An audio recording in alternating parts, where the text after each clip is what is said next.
Hey everyone, in this tutorial, I'll show you how to use the Curves tool in Adobe Premiere Pro to color grade log footage.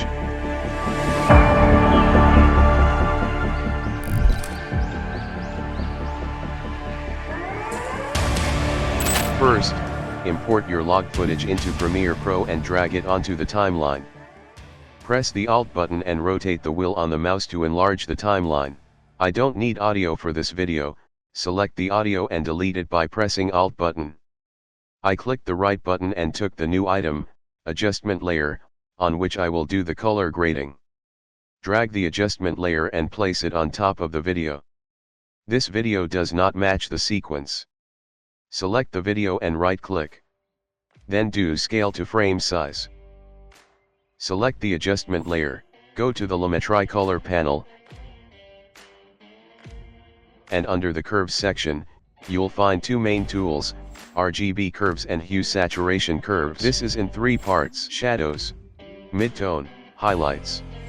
To add contrast, click to create tree points.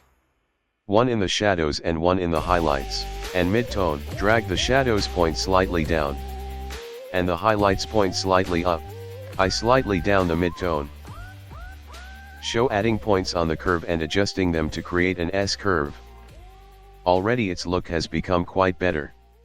If your log footage has a color cast, you can adjust the red, green, or blue channels individually. For example, drag the blue curve in the highlights to reduce blue tones or add warmth.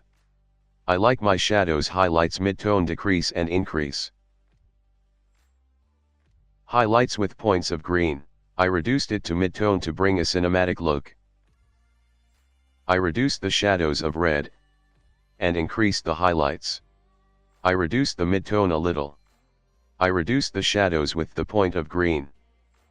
I increased the highlights of red. Go to Basic Correction. Increase the saturation.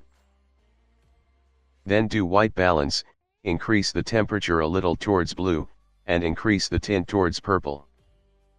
Your cinematic color grading is ready.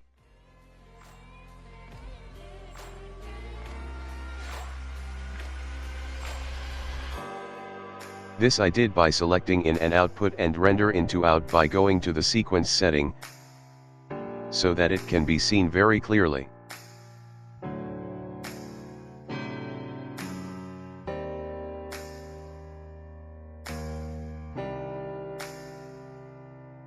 In this before, and in this after. Thanks for watching, and I'll see you in the next one. Don't forget to subscribe and hit the bell icon so you never miss a new tutorial.